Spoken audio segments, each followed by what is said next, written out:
About field dressing, and I'm going to do several videos on processing deer meat, and processing deer starts in the field. So one of the things, I'm going to get this thing, the idea of the gutless method, I'm not a big fan of. You're going to leave the heart and the liver.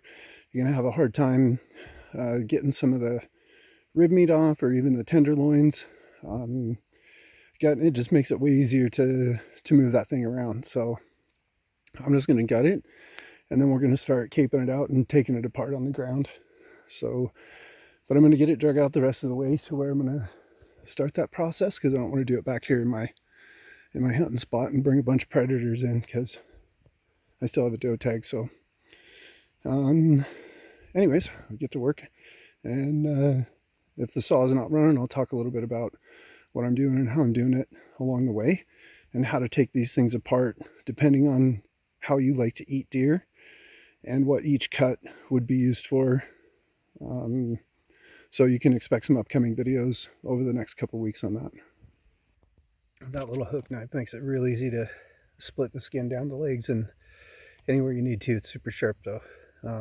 They're definitely razors. But you can get the knives from the store, the sporting goods store, the replaceable blades. But those blades are like $15 a piece or more, especially up here in Canada. They're just insane. These things you can buy like 25 of them for $5. So it's much more efficient. It's light, goes in a package, but they work amazing. The first thing I'm going to do is prop this thing up on its back a little bit. Make this process way easier. And there's my guy with the chainsaw.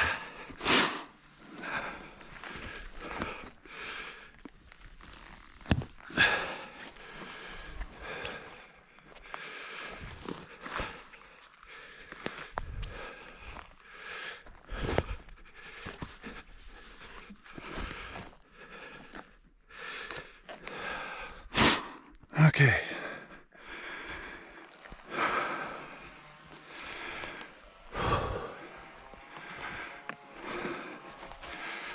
And with these things now for transport, you're supposed to somehow magically keep the testicles on each one of the quarters. So we're just gonna start here.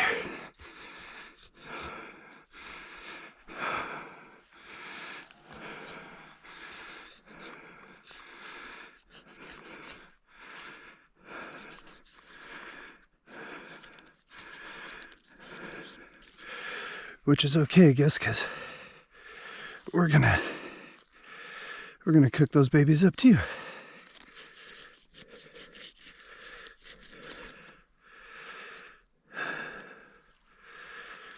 But I've always struggled with trying to get those testicles to stay on the quarters. Maybe photographic evidence is enough. My knife's not very sharp.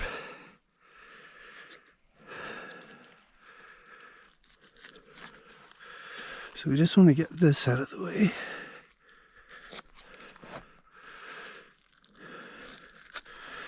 And cut right down in between these thighs, right down to the bung hole.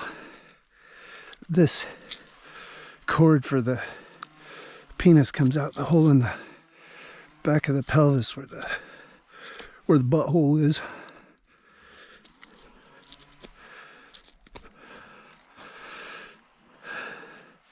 And then we're gonna just split this right down the center. You can see that kind of membrane in between these two muscle groups there.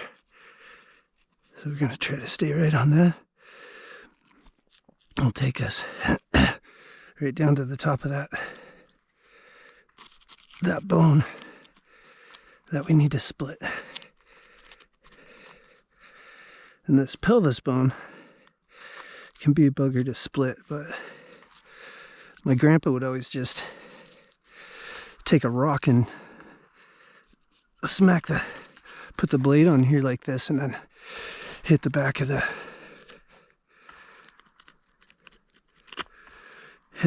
knife. But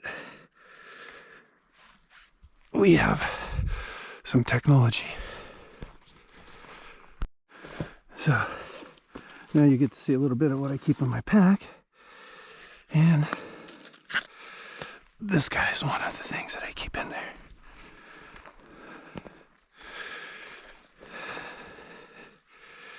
And so we're just going to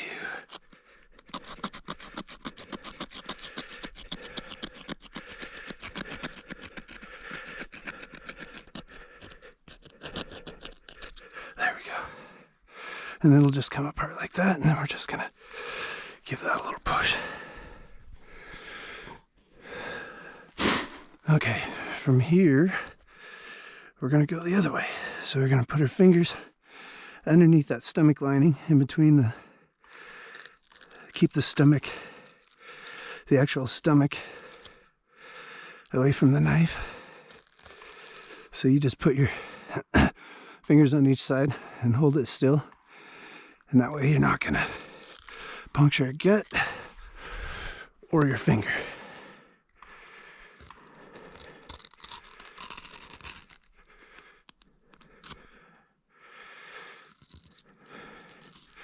And we're going to take that all the way up to the sternum, the bottom of the rib cage. Now I think the reason that this whole gutless method came around is because of the next part. So right all the way around here is the diaphragm, which is a piece of skin that divides the heart and the liver and the lungs, a couple of the other organs from the stomach and the intestines and all that. So we have to kind of cut around that and then reach up and pull everything back. So not really able to show this, but you can feel it. It's just a smooth piece of skin, flesh.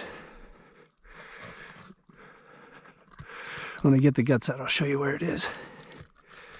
And then down as far as you can on each side. And one thing you have to be careful with that is that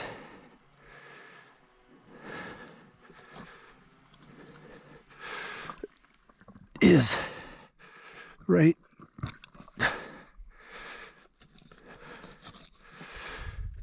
the bottom of that diaphragm is right where. So you gotta go in deep and cut the windpipe.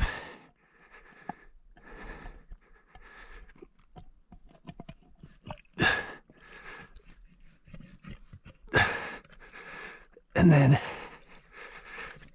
once you get that cut, then you can start pulling the stuff out. And before we get too far, I want this heart.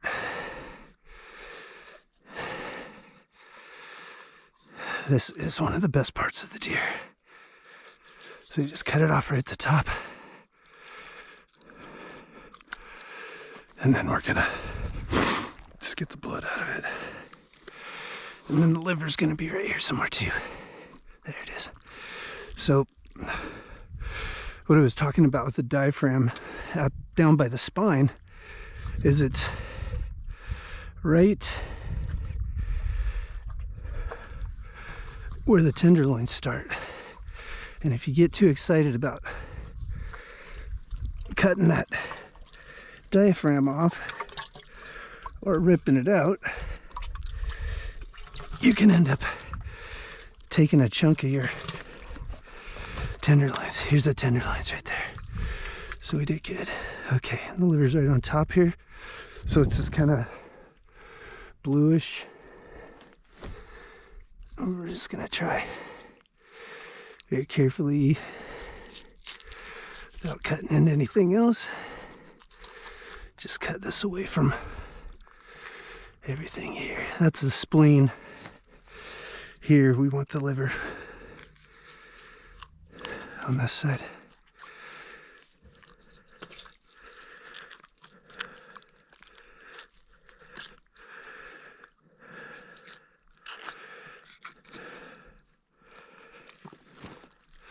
And venison liver is a little bit more mild than venison liver, or beef liver, sorry.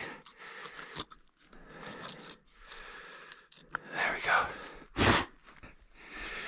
And this you can, oh, he's nice and fat. That's a healthy deer.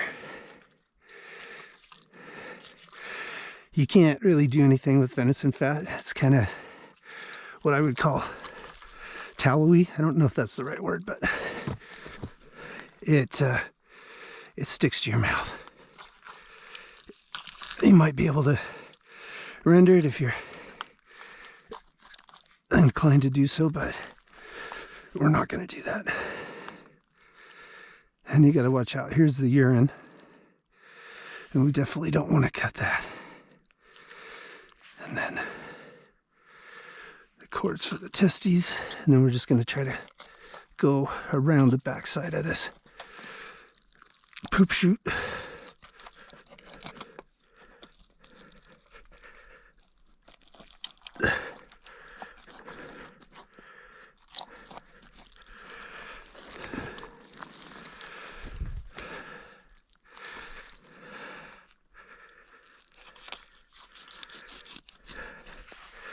Do my best to get this to all come out right down to the butthole.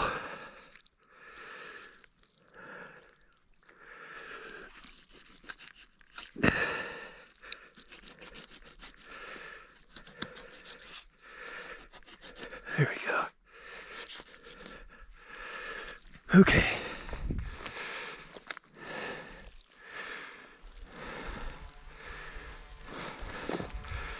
Some people might, this is the caul fat. It's the meat fat around the stomach. You could, some people will salvage that and use it for cooking. We're not going to do that today. But I've seen some pretty interesting recipes using the caul fat. Okay, so we're going to dump the blood out of this guy. And let him start to cool. And we're going to go get our tree stand out of the woods. So just lift it up. It's a little bit hard to do by yourself.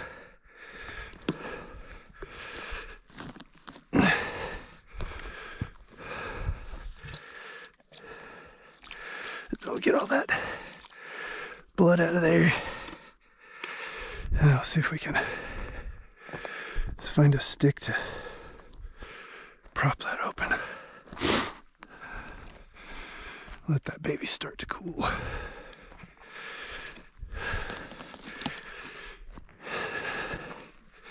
And since we're